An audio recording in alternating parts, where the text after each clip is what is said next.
Hey, business owners, we know you know the importance of maximizing every dollar. With the Delta SkyMiles Reserve Business American Express card, you can make your expenses work just as hard as you. From afternoon coffee runs to stocking office supplies and even team dinners, you can earn miles on all your business expenses. Plus, you can earn 125,000 bonus miles for a limited time through October 29th. The Delta SkyMiles Reserve Business Card. If you travel, you know. Minimum spending requirements and terms apply. Offer ends October 29th, 2025.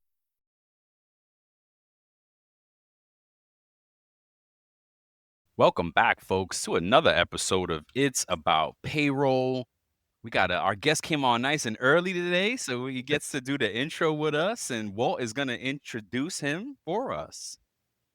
Today, we're joined by the one, the only, I was going to start off like the myth, the legend, the man, a payroll leader whose career is a masterclass in building and transforming payroll operations, Jim Kohl. He's joining us today to share his journey, which is both inspiring and practical. He's someone who has literally built teams from the ground up, creating structure where there was none, and leading with a vision for accuracy, compliance, and the employee experience, right?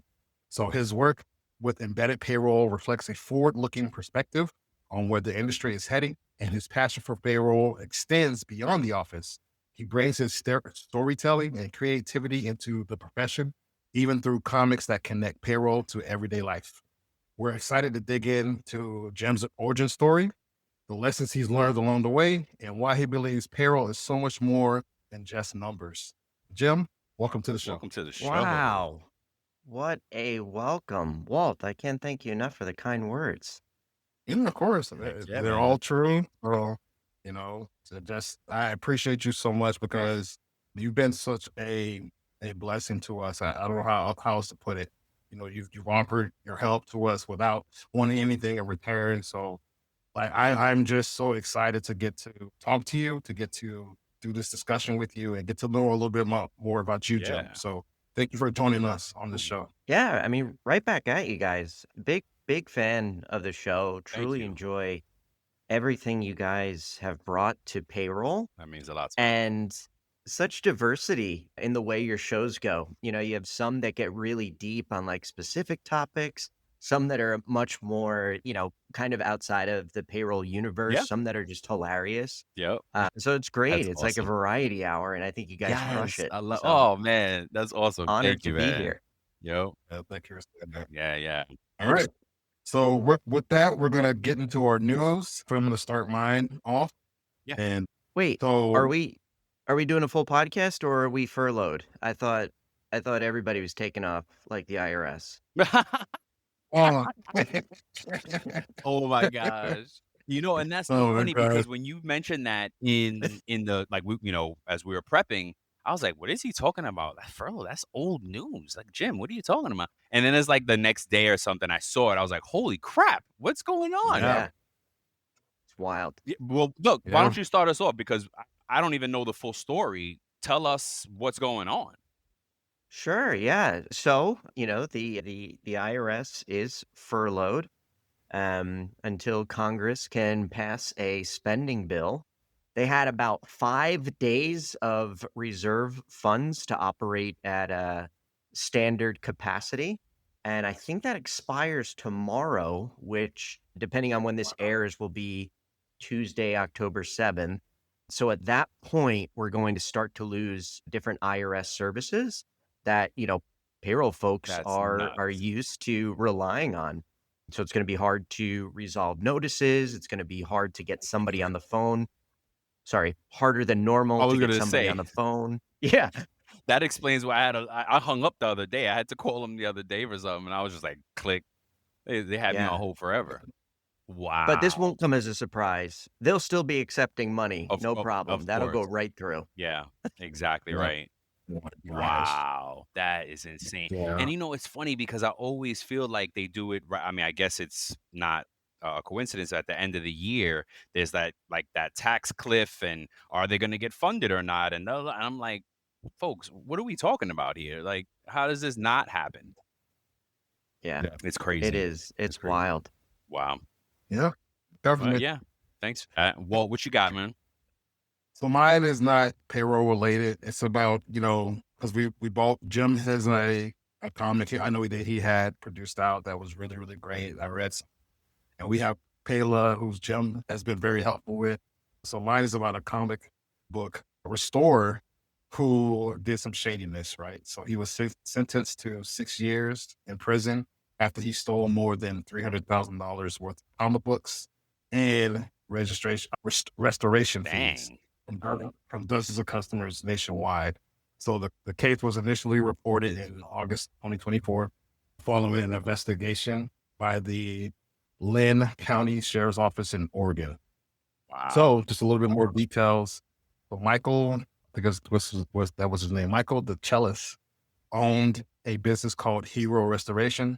He took customers' valuable comic books for restoration services, charged large fees, and never returned the comic books. Wow. So in total, he stole from 20 victims from 11 states. So he was sentenced to 6 years in prison in December of 2024. So, yep. Holy crap. That's wild. That's so scary. I don't know if you're collectors in any of like the, baseball cards or comic books or things like It this. used to be as a But one of the big trends is getting your product graded. Yes, I just learned about that. Yes. Yeah. But how much trust do you have to take this, like in some cases, priceless book and just mail it? Yep. Just like, I hope I get this back. And it's Oh my okay. God. So, and I now got to tell you my story. So my son was into, he's like, he's a kid, he's doing the collecting thing or whatever. So I took him to like a collecticon here in Florida, in Fort Lauderdale. And that's how I learned about these graders. And I was just like, what do you mean now? And they were like, oh, you got to send it to us. We'll grade it and we'll send it back. And I was like, And then there are other services that will do it for you, that will manage the process for you. And I'm like, wait, I got to add another person in the middle of this process. So it's really crazy. But like, that's the way you ensure you get your money's worth for the product. Because if it's not graded, so for some of these folks at the Collecticon, they wouldn't even want to look at your stuff unless it was graded. Wow. Yep. I had no idea that was a thing. Oh yeah. Yep. Yeah, big business. Yeah. I saw somebody sell I think it was a Tua card. This guy had a rookie Tua card, graded, framed and everything. And he sold I saw the transaction go down. Dude bought it from him right there. And yeah, it just kind of, it expedites the process. I get it.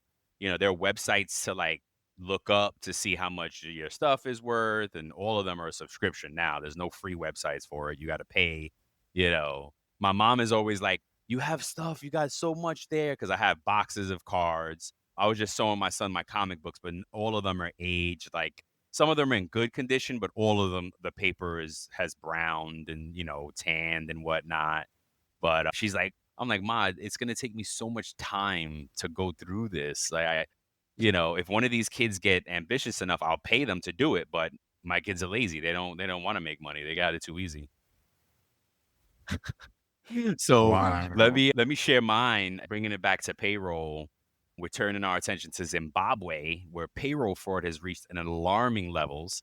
Audits have uncovered over 75,000 ghost employees. Wow. Fake employees collecting real paychecks in the public sector. Of course, government, right?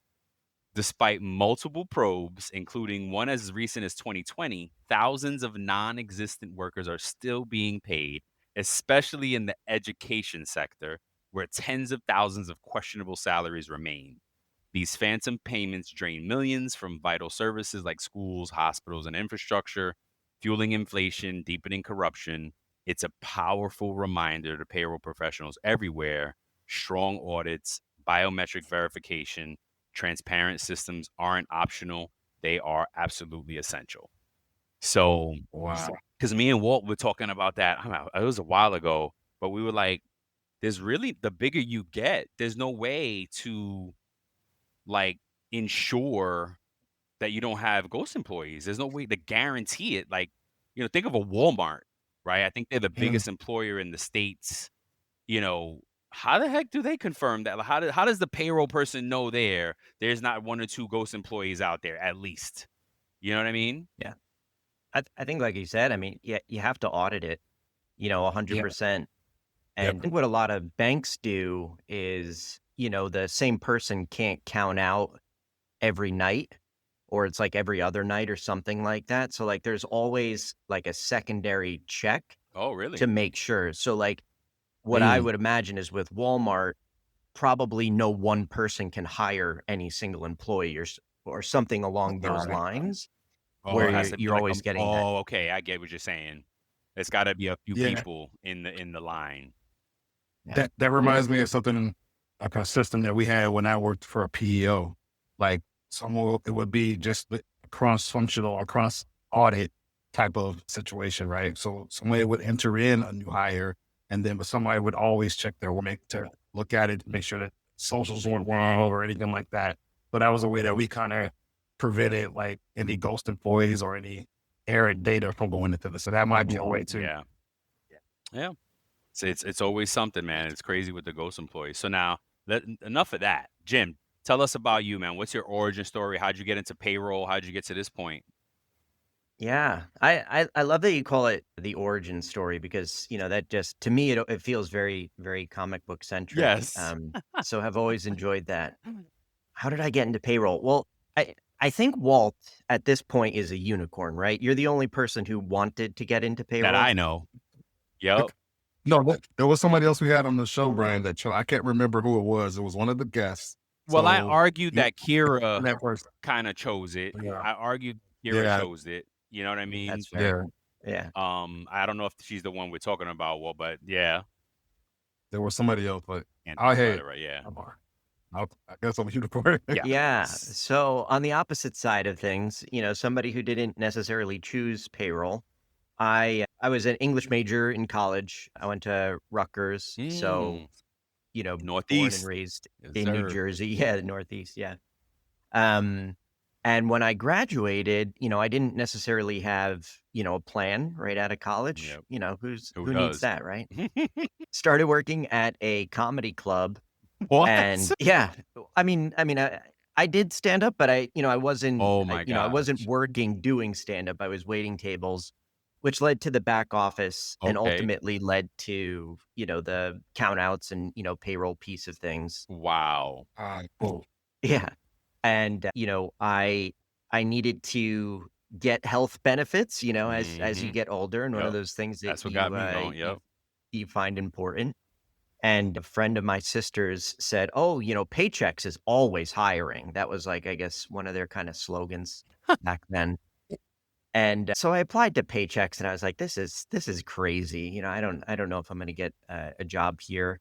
And they used to have a math test back then. I don't know if they What? still do it, but yeah, you had to pass a math test, and you got interviewed, and then ultimately they called me and said, "Hey, you got the job, but if you do take this job, you have to go up to Rochester for 2 weeks." That was part of their training, and so I accepted the job, but origin story. So I will say my dream for myself was always to be a comic book artist, right? So I've always wanted to do that, and that's been something that has been sort of a side career of mine. But I never put all of my eggs in one basket. So, needed a real job to put food on the table and joined Paychex. Incredible training program. Like, Wow. yeah, top notch. Oh, wow. It was about a month at the branch. They trained you on everything. And then 2 weeks you went up to Rochester, which is, their base of operations. And they train you for those 2 weeks.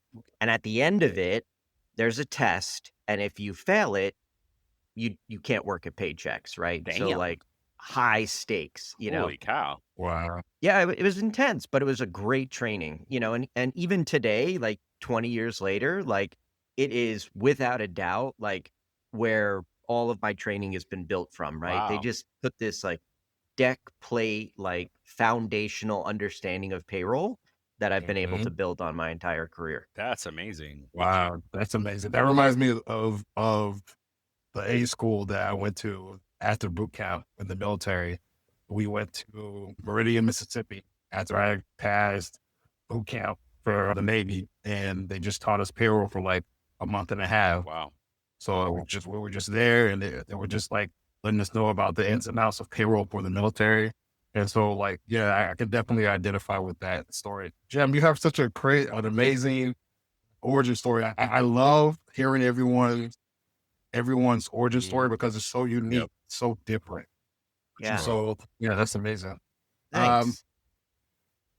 Leading a growing business, it's like building a plane while flying it. Team building, decision making, and scaling all at once. At CPO Playbook, we get it. That's why our podcast, ranked in the top 10% worldwide, tackles the toughest leadership challenges with insights to help you lead smarter and grow faster.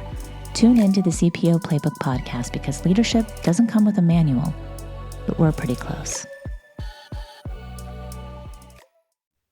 So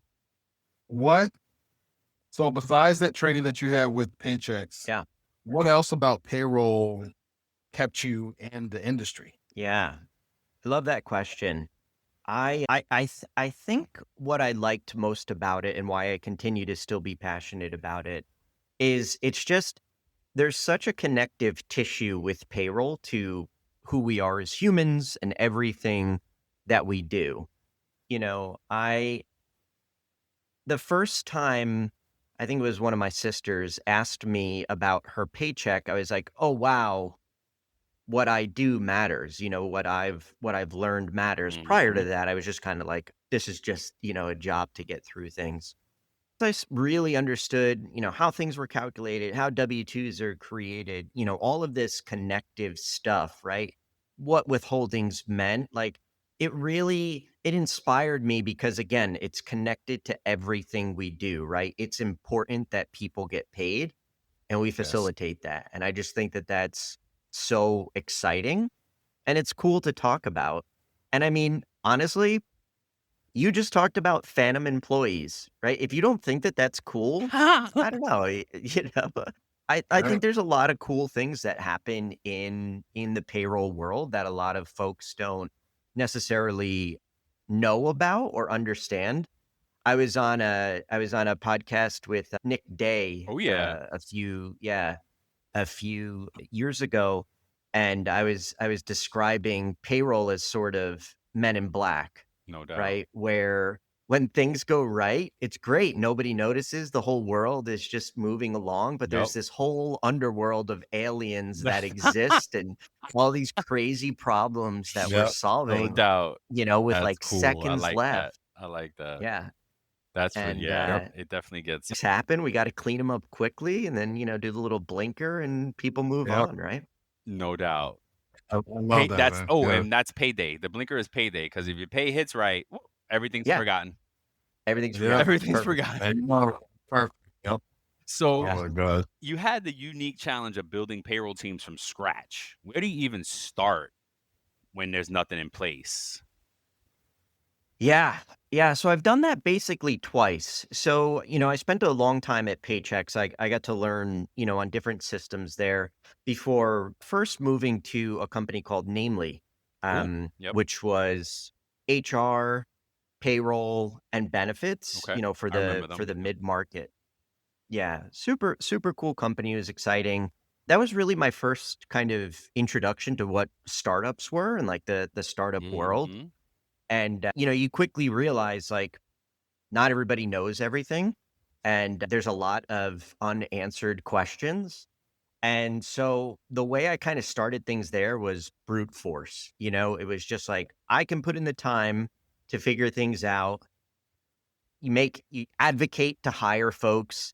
Thankfully, we did have a few temps that I was able to work with. Few people became full-time. Nice. And we really took this like, fledgling payroll idea and we're able to build up an incredible team. Wow.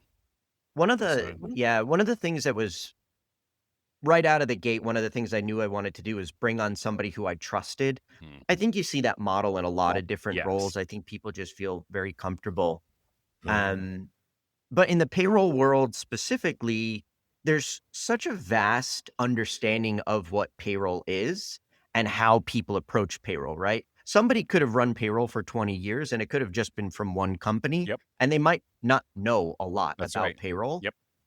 But when you know somebody who's good at payroll and they really understand, the foundational pillars Mm-hmm. and can get through any problem, like that's somebody you want on your side, For So sure. one of my goals was bringing in somebody I trusted so that, we could really build a team. Nice. Awesome. So let me ask you another question, Jim. When you were building that team, and for somebody that may be in that situation now that has to build a team from scratch, Yeah.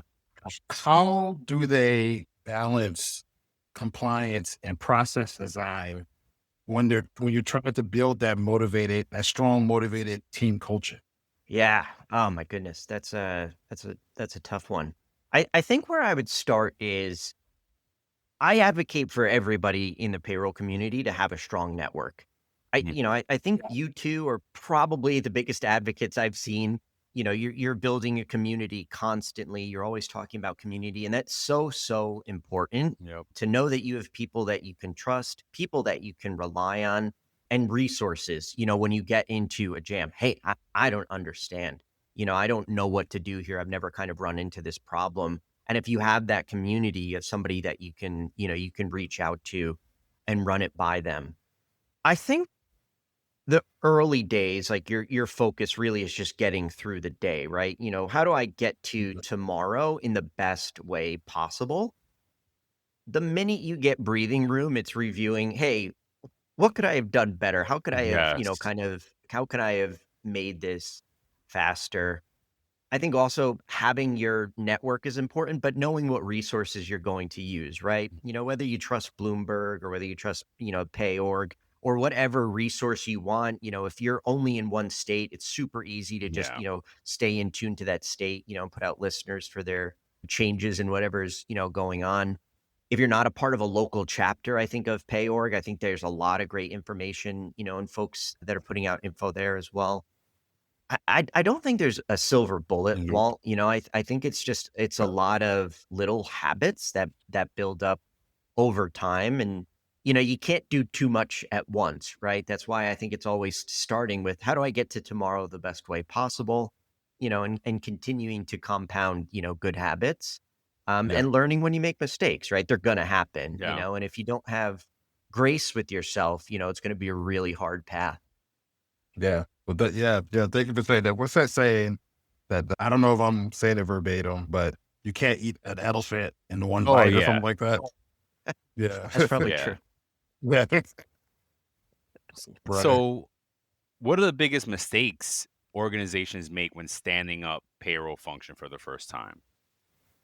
Sure. I think sometimes going back to that sort of Men in Black thinking, I Mhm. think a lot of companies assume it's much easier than it actually is, Yeah, right? I for don't I sure. don't think Yeah.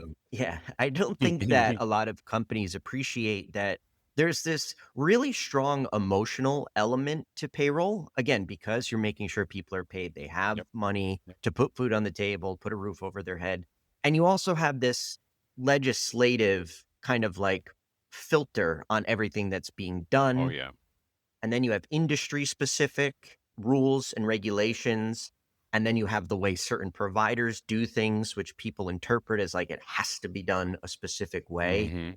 Mhm. So I think you end up creating this sort of labyrinth that, to Walt's point, when people get paid, all of that goes away, right? Oh, it works. Everybody got paid. How hard could it be?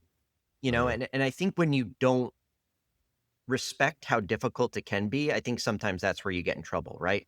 Oh, this will be easy. This is just something we can do, overnight, right? Or, this Yeah. is who I want to go with for this one specific feature, not really taking a step back. And, I know you've spoken to Anita before, but Oh, yeah. her book, Your Next Payroll, that really breaks down everything you need to think about before standing up payroll or even starting to think about it, I gotta right? send her this clip because I told her it's more than just picking. I was like, your book tells people how to do it right. Yeah. You know? Yes. Yep. Yeah.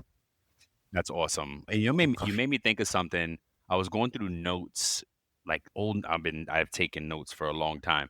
And I'm going through an old notebook. I was cleaning out a drawer. So I was like, oh, grab my little notebook. And I went through it. Yeah. And it's about 10 years old. and it's right, and it kind of sets the mark of when I really made a pivot into taking my career seriously, right? Because Oh, I love it. I've always been an entrepreneur spirit since I was a kid, like, right, John, but I always thought it was outside of payroll.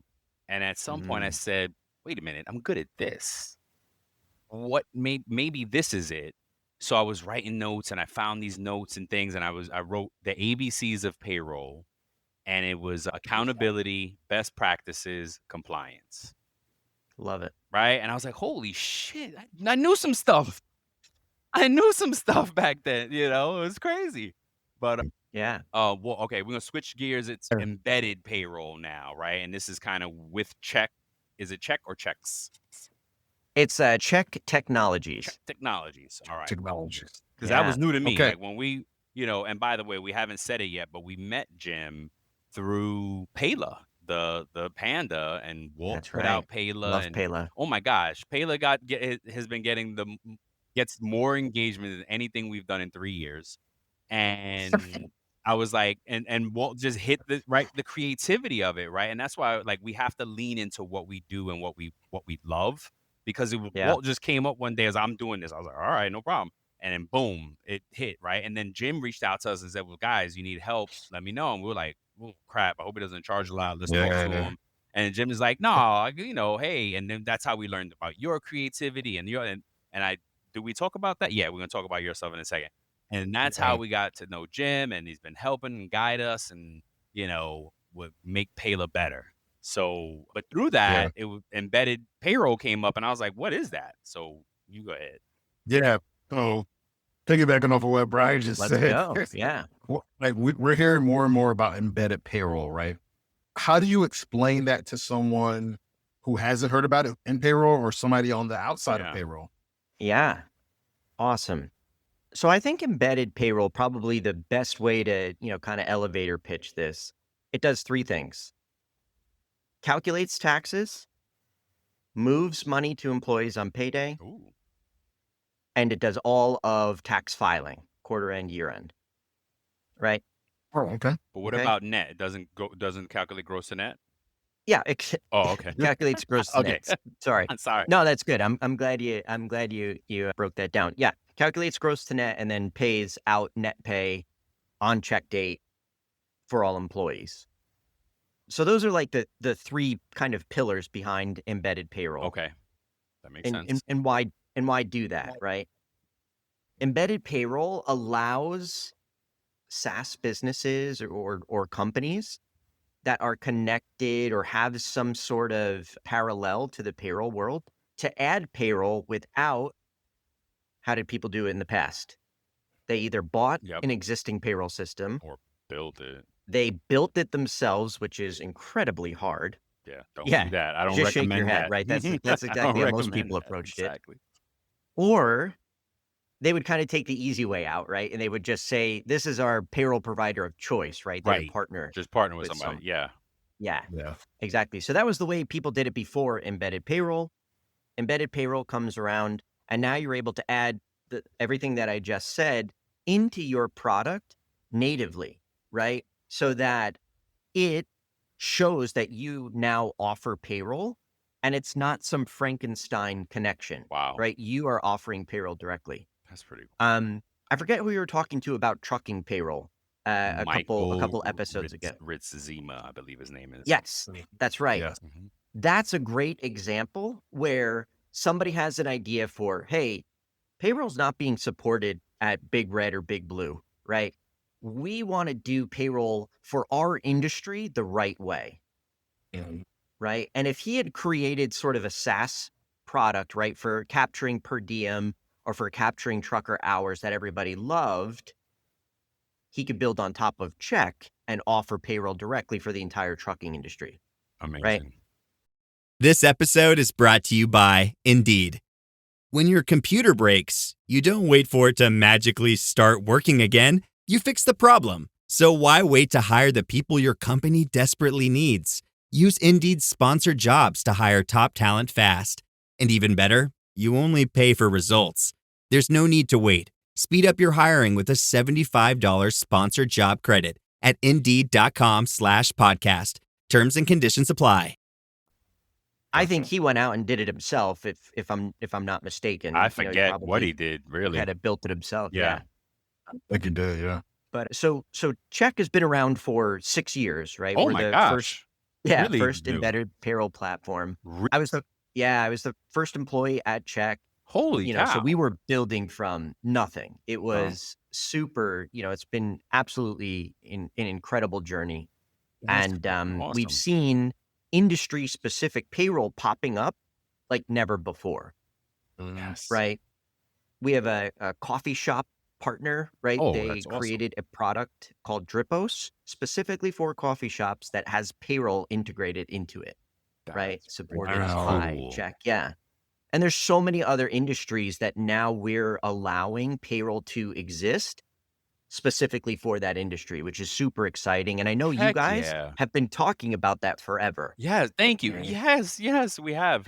Because it's needed, right? And we actually, do you want to say what you just typed here? Because I Right. thought about it. No, go ahead. One of the things is because me and Walt has spent a lot of time in education. Education could use that because it's always kind of, because all the big folks will tell you, yeah, we can do that, but they can't. They Sure. can't, and that's the sad part about it. So that's really cool. Does Check Yeah. share, is that information shared in any way? Like, hey, we drive these industries? Because I would love to know, right? Like, just We curiosity. actually get surprised sometimes Ooh. by partners who come to us and say, we think that payroll would be really great in our industry and hadn't even thought about that. Of course not. That was Yeah. really exciting. Yeah. That's Um, because it's, Yeah. because You it's mentioned education. We have a company called Playground who runs childcare management software, and they have payroll integrated in it. There So you go. really, really exciting Wow. partners. Yeah. That nugget. Yep. Awesome. And yeah, I mean, I think there's opportunity a lot of places because it's like we tell folks probably all the time, and we teach payroll. I tell the folks in those presentations, like, on top of what I'm saying here, there's probably things that I don't know about that's in your business or industry that's nuanced. So Mhm. you got to adjust a bit for that and add those things in it too, right? And even just like in new companies, when we talk about it a lot, like you got to be with a company for like 18 months to 2 years before you figure out all the nuance, right? Some of the things are annual, some of the things are every now and then, right? And it's like, oh yeah, this happens every few, it's like, oh well, thanks. So Yeah. it takes a while, really. That onboarding really, takes a while. And I've had an HR leader that said onboarding should be about a year or something like that, because, and I really really resonated with that because it's true for payroll. When you're a payroll pro and you're in a new company, who knows what's coming up? And especially if you don't get a good playbook, right? A good knowledge transfer, which is rare, because usually it's like, oh, I need a new payroll person because my last one just walked out on me. You know what I mean? And it's like, never get trained into you could work with the last, but no, that doesn't happen. So Yeah. I love that. See, I'm gonna go down rabbit holes with this industry specific stuff. But all right, what is Yeah. Have fun. No, it's good. It's a good space. so in your role, how does embedded payroll change the relationship between employees, employers, and payroll pros? That's a good one. Yeah. Great question. Yeah. So employees still get paid, right? Yep.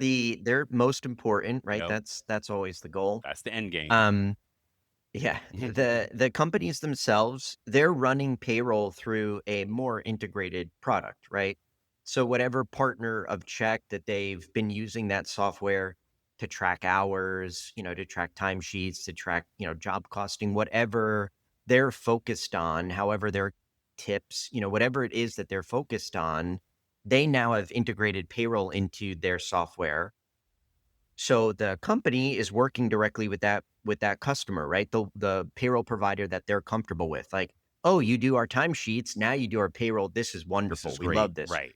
We don't have to download your timesheets and then upload them into Big yes. Red, right? Yes. We don't have to worry about that. And then behind the scenes, Check, who powers our partner, we're there to support them, right? For the really hard things that come up. We help train them in the payroll world. Okay. We notify them of upcoming holidays, changes that are happening, right? Okay. Ohio just increased their withholding tables, right? So letting our partners know what changes are happening in the payroll world, things that they need to be aware of and start communicating out. Year end is already here, Oh, we're right? there. Yeah. So we're already putting a huge training in place, letting our partners know, hey, here's the year end playbook, Yep. right? Here's how you're going to want to approach it. Here's what you're going to start to hear from your customers. Get ready. Yep. Wow. Awesome.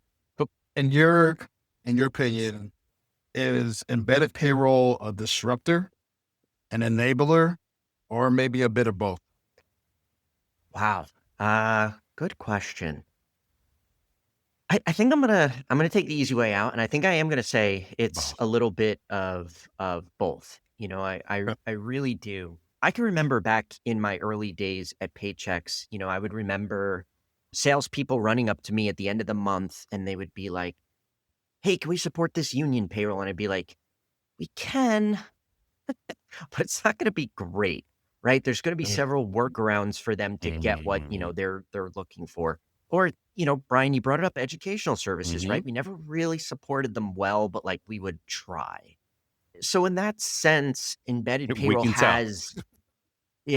in that sense, embedded payroll has, disrupted the industry by creating more industry specific payroll providers than ever before in the history of payroll. That's free. So that's really exciting. It enhances the employee's experience, the customer's experience, because they're getting that integration of running their business and running their payroll on one platform. And in terms of being an enabler, right, at the end of the day, it is still an outsourced payroll product, right? So in that sense, it continues, a strong tradition, but like I said, it disrupts it in the fact that it's opening up industry specific payroll.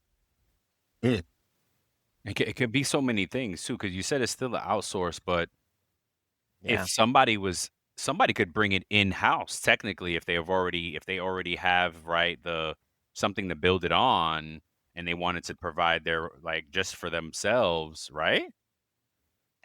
They could. Yeah, technically. I Technically, don't see why somebody couldn't do that. right. I mean, I don't know if they would want to, but I I mean, don't know if the juice would be worth the squeeze, but correct. sure, yeah, Oh why not? gosh, it depends on the leader. Let me tell you, because I had a HR leader one time True. that was like, "Let's just build a time and attendance for ourselves," and I was like, "Huh?"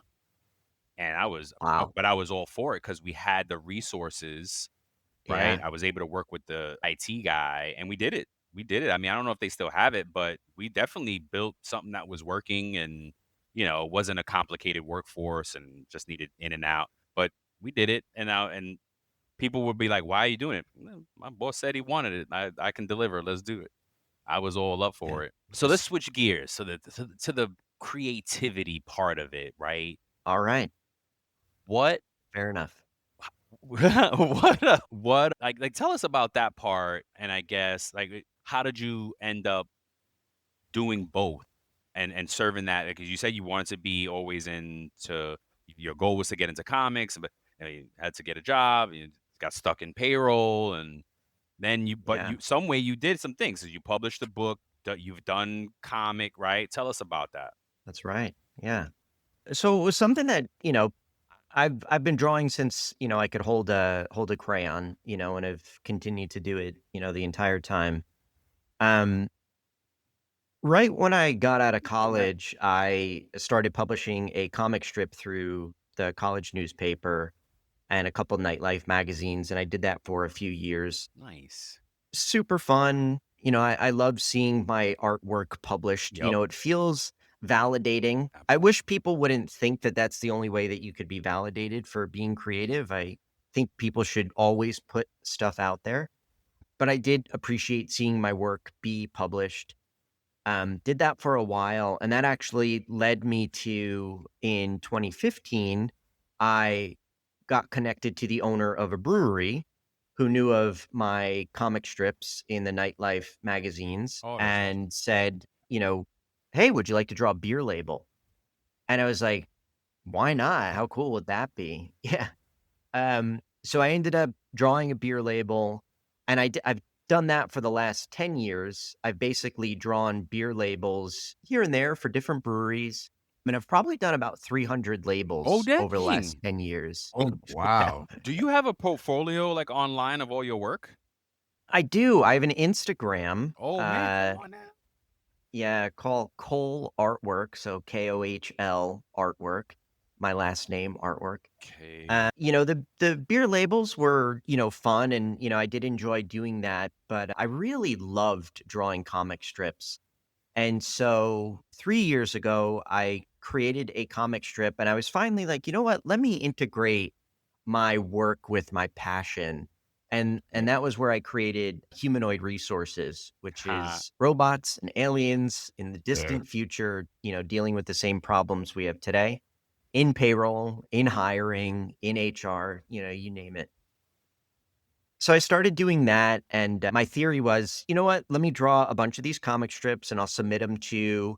I don't know if you know how newspapers work, but they have syndicates, right? So every comic strip that's printed is owned by, there's like 4 or 5 syndicates that Oh. exist, right? It's like King Feature Yeah. Syndicate, United Oh Features, no, I something didn't like know that. that.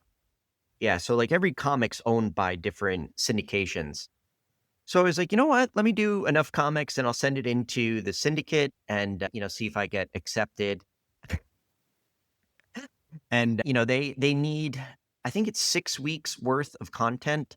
So I sent in 42 strips for them, and I had created like 60 strips. And I was like, what are the best 42? Asked some of my Wow. friends and whittled it down. And I had a really good submission I was proud of. And I sent it in, and in like an hour, it came back and it was like, you're not what we're looking for. Oh damn. Yeah. But that was fine. I was like, you know what? How long are newspapers going to be around anyway? Maybe I'm kind of barking up an old tree. Fair. Yeah. But I liked doing the comic so much that I just kept doing it. And I ended up with a little over 90 strips. And I was like, what should I do with these comics? And I was like, you know what? It'd be fun to write a book that has the comics connected to different concepts of work and payroll and onboarding.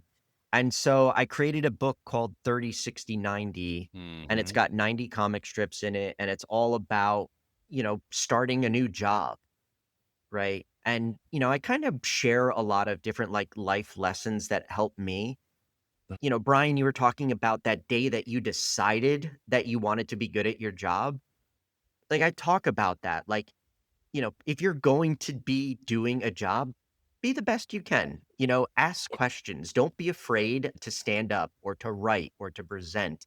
Because the more you put yourself out there, the more opportunities I think are out there for people. And so I created this book with just little like nuggets of life advice, and then of course the comics with it. And that was just so much fun to put out, and I got a lot of really great feedback from it.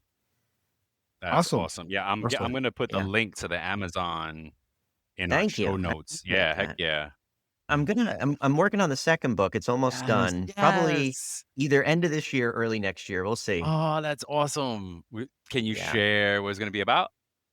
Yeah. So this one's going to be called Quarterly Goals, Okay. right? So the first book I'm is with- 30, 60, 90. It's like your first 90 days at a company. And then it goes into quarterly goals, right? What are quarterly goals? Why do companies create them? And, more humor and more life advice and another 90 comic strips to enjoy. That's freaking awesome. Nice. Oh, that's cool. I can't wait for Man, the job. yeah. Thank you. Yeah. So, our last question before we play our this or that game with This or you. that. Yeah. Oh, and I peeped the joke about the syndicate. I submitted a syndicate. That was funny. I think it kind of went over some heads there, but Oh, I it definitely went over peeped it. mine. Sorry. How do you think creativity helps reshape the perception of payroll as a strategic or human-centered function? Oh gosh. You got deep on Yeah. me, Jim. Sorry. No, that's okay. No, that's good. It is deep. I think it kind of goes back to where, we sort of started this, where I think the strong perception is that payroll is very numbers based, very black and white, and that's it. Mhm. And other than Walt, Uh, a lot of people who have joined the payroll world, I think you'll find are creative outside of payroll. Maybe they wanted to be a musician, maybe they wanted to be an artist, maybe they wanted to be a writer, you know, Brian's got an incredible radio voice. Maybe they always wanted to be, Thanks. Thank you. a podcaster. So Quiet whatever it storm. is, there's so much creativity, I think, in the payroll world, which I don't think that that's a mistake. I think it is very reflective of what actually happens. I've seen so much creativity with deadlines coming up, having to get things out the door, make things work when they shouldn't. You're up against a minute, working with different agencies, trying to use existing earning codes to mirror Oh something God. that just kind of popped up, different deductions code. How do you get people paid the difference of something?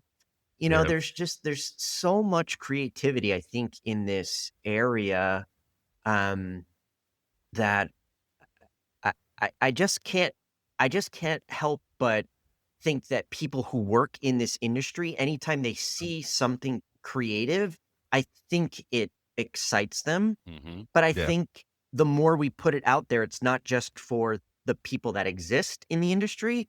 I think it will attract people who don't exist in the industry because they think, again, oh, that's just a black and white numbers organization, right? They just pay Yeah. people. There's no real excitement there, but that's not true. There's so much excitement, right? And it is tied to who we are as Yes. people, and it's tied to livelihood, right? And I think people who work here are super creative, and I think Mhm. we'll inspire more creative people to join us. And so going back to your question, and I hope I answered it. I probably rambled a little bit. No, love it, Um, love it. what does all of these creative outputs do? I hope it inspires more people to think about joining the payroll industry. Visionary voices, bold breakthroughs. This is Shally's Alley, where top recruiting minds spill their best kept secrets live every Friday at 1 p.m. Eastern. Raw, unfiltered conversations on sourcing, hiring, and the future of talent, where we ask the tough questions no one else will. Tune in and level up. Yes, Awesome. I agree, and vice versa. Like I want to see more payroll folks show what their outlets are and their creativity is about, and I don't think I feel like sometimes we maybe they just don't have an outlet or feel like they can share it. Because I love what you said about you got to just put your work out there. My Yeah. youngest is an artist, and there's times that she deletes something or rips, and I'm like, no, don't do that. Don't, it's so good. She's like, I don't like it. And I was like, no, but it's good still. Give it to me. Like I get so mad when she destroys something that she Yeah. created Yeah. because she doesn't like it. And it just made me think of that. And what I'm doing is like I'm secretly collecting it all, and I'm gonna Yeah. put it in a little scrapbook and just keep it going for myself because Amazing. she leaves little things around, and I'm like, this is so amazing. And yeah, so Yeah. we Yeah. and Walt too. I push Walt constantly to like feed that creativity. He's the creative more between the Super two of us, right?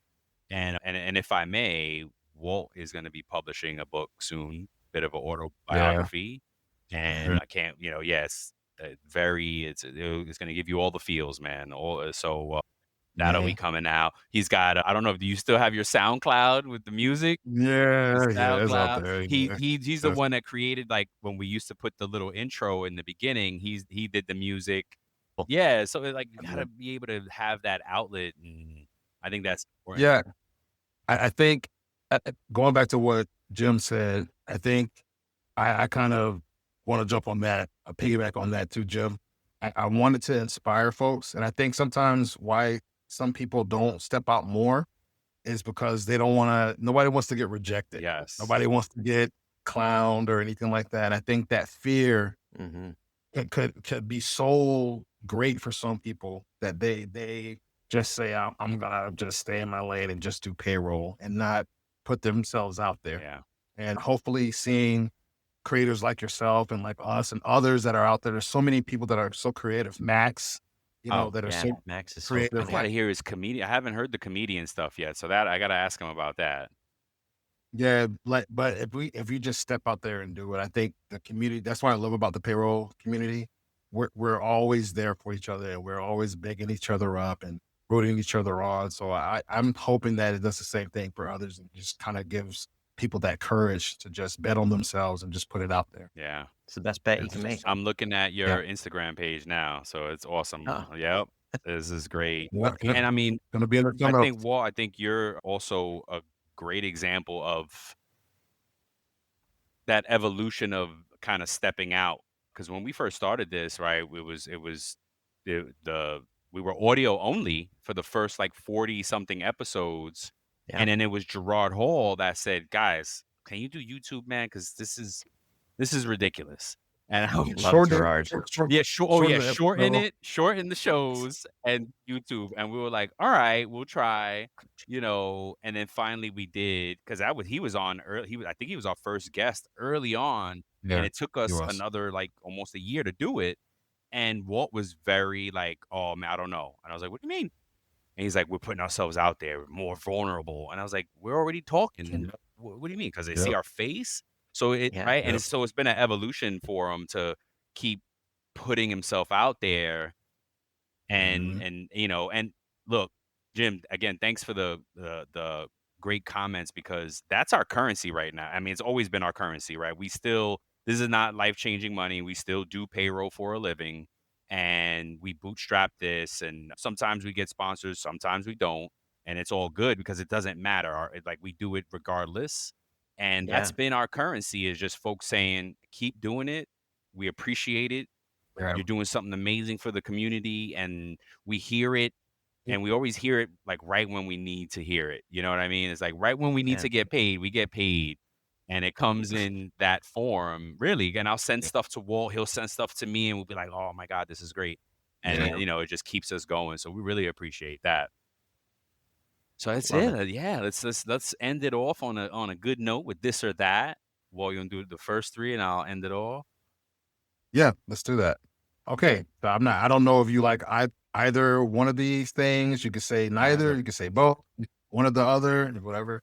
So I don't know if you like the first either of these cuisines, but barbecue or Mediterranean. Ooh, I mean, they're both phenomenal. Yes. Yeah, you don't have to choose. It's Yeah, I mean, I love them both. I mean, huge foodie. Absolutely love. Oh, okay. So then both. you're not. Yeah, you can't ask foodies to choose. It'd be hard. Yeah. Okay, got them. All right. Do you prefer teaching or learning? Oh, man, that's a tough one. I mean, lifelong student. I absolutely love learning, but I get a real energy from teaching. Yep. It's so much fun to get information out there and help people, and hope you're inspiring folks. So if I could only do one, probably teaching. Mm-hmm. But I think they go hand in hand, to be honest. Yes, they do. Yeah. Well, if you're good, right?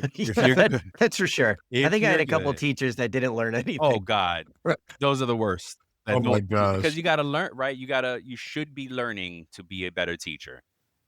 Yeah. But you're exactly right. I mean, let's not get into the public school system right now. I tell my son, I'm like, I'm so sorry for you right now, because like this experience. I'm serious. I told him, I was like, I hope to get you into private school one day. He's like, no, I don't want to leave my friends and blah blah blah. And I was like, nah, man, because the experience for me when I was in public school was amazing. Right now, it's shitty. Anywho, go ahead. Well, last number 3. That's our next episode. Yeah, for real. All right. Yes. So Calvin and Hobbes or Garfield? Calvin and Hobbes, 100%. Bill Watterson, just absolutely incredible artist. Those are comic strips, right? Absolutely incredible. Yeah. Okay. Yeah. Just a phenomenal artist. But Jim Davis, Garfield, I mean, you can't knock what he did for the industry, and just how important that cat is to folks. Iconic. But my tastes, Bill Watterson and Calvin and Hobbes. Dope. Gotcha. All right. Atlanta Braves or Atlanta Falcons? I'm from New Jersey. No doubt. So neither. No doubt. Where'd you get Atlanta but from? I will say, do you live in Georgia now? I do. Oh, okay, I do. that's Yeah. why. I was a will miss on say my No, part. it's good. the Braves stadium, so much fun. The battery, Oh, they did a really? great job. I Gotta think the go check Atlanta it out Braves one day. stadium is top notch. Oh, okay. My brother-in-law's In that in sense, post. I would say Braves over Hawks. Okay. Yeah, it's literally like 10, 12 minutes from Yeah, me. exactly. The battery. Oh, so we gotta Yeah. go It's catch a amazing. game. Let Week me know. Let's catch a game. Yeah, That oh, sounds that'll be great. Yes. dope. Yeah. Weekly payroll or bi-weekly payroll? Weekly. Yeah. Ooh, And really? I'll tell you why. Yeah, please.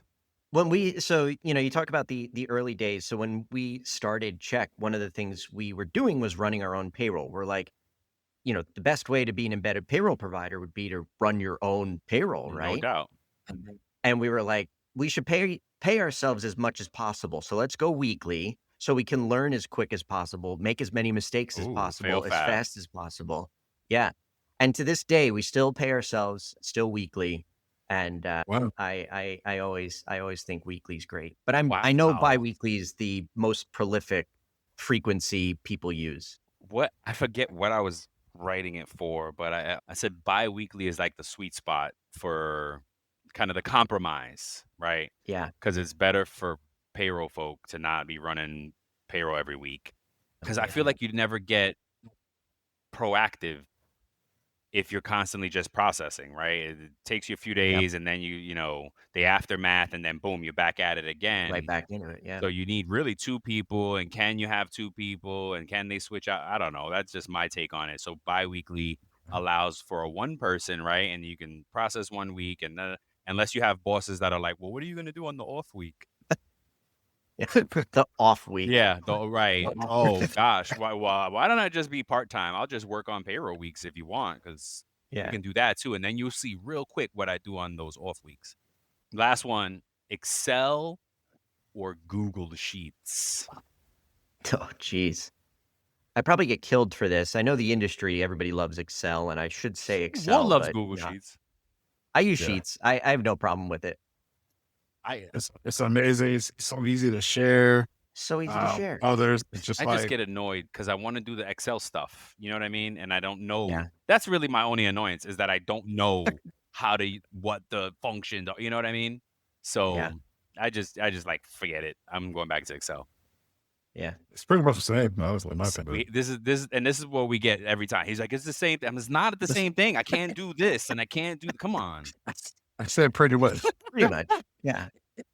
Jim. Man, it's been so awesome having you on. Thank you so much for helping us out with Payla. Again, like when Jim reached out, we were like, Jim, we don't make any money, man. We can't pay you anything. He's like, no, it's all right, it's fine. And I was Just like, tighten all right, some thanks. strips up. Yeah. We'll Yeah, make it clean. exactly. That's it. He brings that human touch to AI, because a lot of. So now here's the last one though. Before I let you, Yeah. Let's do it. Do artists get? How do you feel about AI as an artist? Because you came from a time where there was no AI. Sure. Now there's AI. How do you feel about that? Yeah. It's not something I go out of my way for, right? AI art, it is what it is. I think I'm pretty good at actually telling when, something is done by AI art. In general, I love human art. I think one of the reasons we love art is because somebody put time into it, right? Like that energy, that story is something that's connected to what you're looking at. Okay. Versus AI, it could scratch an itch, right? I think AI art is McDonald's, right? It's Okay. sometimes it's gonna meet the need. You can't live off of it. Can't live off- yeah. It's not gonna be as good as a steak dinner. No doubt. No doubt. I Yeah. like that. Yeah. Okay. I love that. All right. Well, folks, until the next time we have Jim on, go check out links will be in the show notes to his Instagram and his Amazon for his book. And we look out for the next one coming out. Let us know so we can drop that. And yeah, man, thanks you so much, man.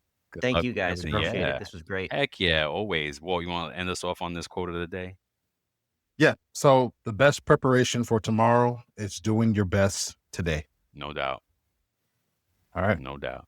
Till the next time, folks, we love you. Peace.